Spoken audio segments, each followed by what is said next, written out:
मुख्यमंत्री डॉक्टर मोहन यादव के नेतृत्व में प्रदेश सरकार के 2 वर्ष पूर्ण होने पर जिले के प्रभारी मंत्री एवं सूक्ष्म लघु मध्यम उद्यम मंत्री चैतन्य कश्यप द्वारा राजगढ़ में प्रेस वार्ता आयोजित की। मीडिया को संबोधित करते हुए प्रभारी मंत्री श्री कश्यप ने कहा कि मुख्यमंत्री डॉक्टर मोहन यादव के कुशल नेतृत्व में प्रदेश सरकार को 2 वर्ष पूर्ण हो गए। इन 2 वर्षों में मुख्यमंत्री के कुशल नेतृत्व में मध्य प्रदेश ने विकास और तरक्की के कई कीर्तिमान स्थापित किए। साथ ही जिले के प्रभारी मंत्री ने कहा कि मोहनपुरा व कुंडालिया परियोजनाओं ने पूरे जिले की तस्वीर और परिदृश्य बदला। इन परियोजनाओं से सिंचाई, कृषि, उद्योग और रोजगार के नए अवसर सृजित हुए। आपने कहा कि लोक निर्माण विभाग द्वारा 116.67 किलोमीटर के 29 मार्गों का निर्माण 149.46 करोड़ की लागत से किया गया। 14 भवनों का निर्माण 6085 लाख की लागत राशि से पूर्ण हुए, जिनमें अस्पताल भवन, SDM कार्यालय, कॉलेज आदि शामिल है। जिले के विकास के बारे में चिंतन जिले के विकास में हो और उसमें जनप्रतिनिधियों के साथ में 20 सदस्यों का नॉमिनेशन किया गया है। विभिन्न क्षेत्रों के जो कार्य करने वाले बंधु हैं, जो विभिन्न क्षेत्रों में जिनका अनुभव है और जो जिले के विकास में कोई योगदान दे सकते हैं, उनके विचारों को लेकर के विकास की योजनाओं को आगे बढ़ाना। जो प्रेस वार्ता है, इसका सबसे महत्वपूर्ण मुद्दा है मध्य प्रदेश सरकार। और मध्य प्रदेश सरकार ने 2 वर्ष में क्या कार्य करा। आप सब हमारे मुख्यमंत्री डॉक्टर मोहन यादव की अच्छी तरह परिचित हैं, क्योंकि वे पूर्व में राजगढ़ जिले के प्रभारी रहे और मेरा सौभाग्य है कि मुझे मंत्री बनने के बाद में राजगढ़ जिले में कार्य करने का अवसर मिला है।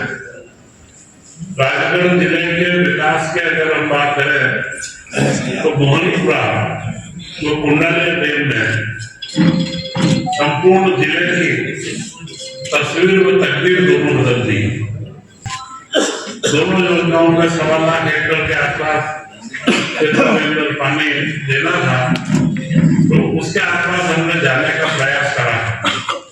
परियोजनाओं से पूरा जो परिदृश्य बदला है। आज ही हमने सलाहकार समिति में इस बारे में निर्णय लिया कि पूरे राजगढ़ जिले की जितनी मंडियां हैं उनका पुनः परीक्षण कर पूरा विस्तृत प्रतिवेदन हम बनाएंगे। जिला सलाहकार समिति ने निर्णय लिया है कि मंडियों के बारे में पूरा विस्तारीकरण कैसे करें, क्या संभावनाएं हैं, और उन सारी मंडियों में क्योंकि जो आवक बढ़ी है यह अप्रत्याशित, तो उसके संदर्भ में इस जिला विकास सलाहकार समिति ने पहला निर्णय जो लिया है वो यही लिया है कि राजगढ़ की मंडियों के अंदर जो किसानों के आवक में और उनको जो समस्याएं रहती है और ट्रैफिक की और दूसरे भी प्रबंध हमारे बिगड़ते हैं, उनको हम कैसे आगे बढ़ाएं। तो यह जो अवधारणा है उसको हमने आगे बढ़ाया। आपके सामने है 2 साल के अंदर मुख्यमंत्री डॉक्टर मोहन यादव के नेतृत्व में सरकार ने कई कीर्तिमान स्थापित करे।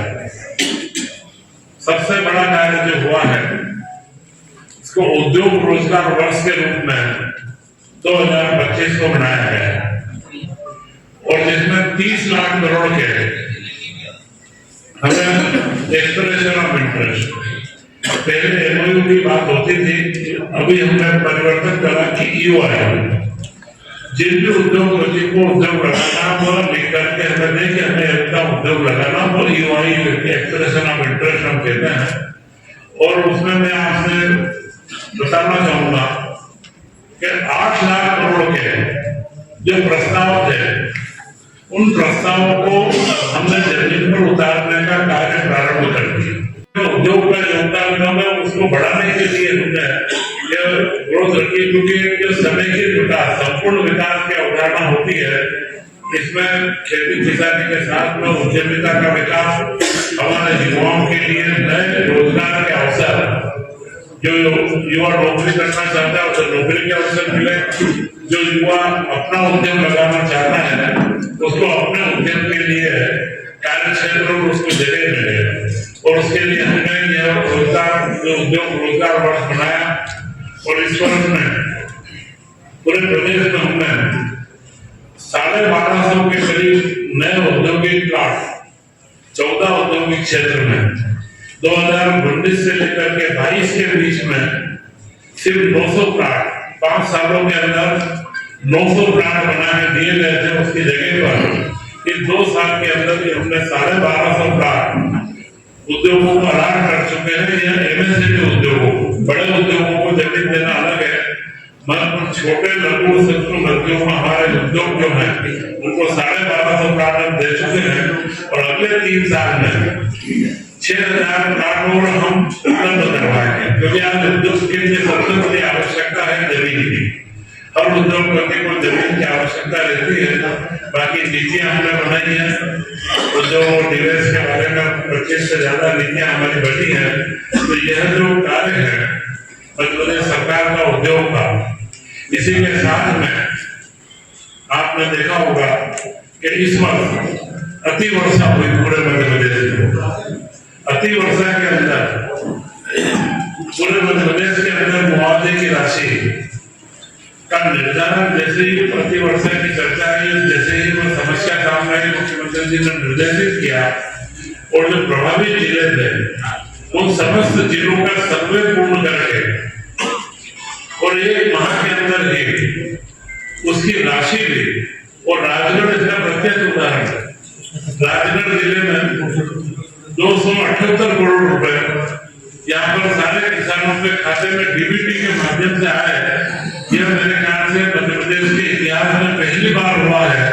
उसकी राशि का अंतरण 250 करोड़ रुपए से ज्यादा भावांतर की राशि का अंतरण किसानों के खातों में डीबीटी से कर दिया गया और अब प्रतिदिन किसान को एक मॉडल रेट मिल जाता है कि आप जो भी माल बेचोगे किस गेम आपको राशि क्या रहेगी, और मॉडल रेट पर अभी तक कोई शिकायत मध्य प्रदेश के अंदर नहीं आई। उसकी इतनी पारदर्शिता से हमने उसको स्थापित करा है, करी थी और मध्य प्रदेश इसमें बड़ा अग्रणी रहा और अभी तक 39,60,000 से अधिक लोगों को स्वामित्व के अधिकार पत्र सैटेलाइट सर्वे के माध्यम से बना करके और 39,60,000 को यह भी देश के अंदर मुझे लगता है सर्वाधिक आंकड़ा है कि जहाँ स्वामित्व की योजना का इस तरीके से हमने लागू करा है। 3560 सामुदायिक भवन की 855 करोड़ रुपए की स्वीकृति मध्य प्रदेश सरकार ने दी है। यह छोटे ग्रामीण इलाकों में भी सामुदायिक भवनों की कमी नहीं रहे। अपने मांगलिक कार्यों को हमारे जो ग्रामीण अंचल के बंधु हैं वो अच्छे तरीके से उनमें बना सकते और अच्छे बजट के साथ में उनको हमने राशि दी है। युवाओं के लिए आजीविका मिशन 19,995 ग्रामीण युवाओं को रोजगार के लिए कौशल प्रशिक्षण दिया गया तथा 16,975 युवाओं को इसमें रोजगार भी दिया गया।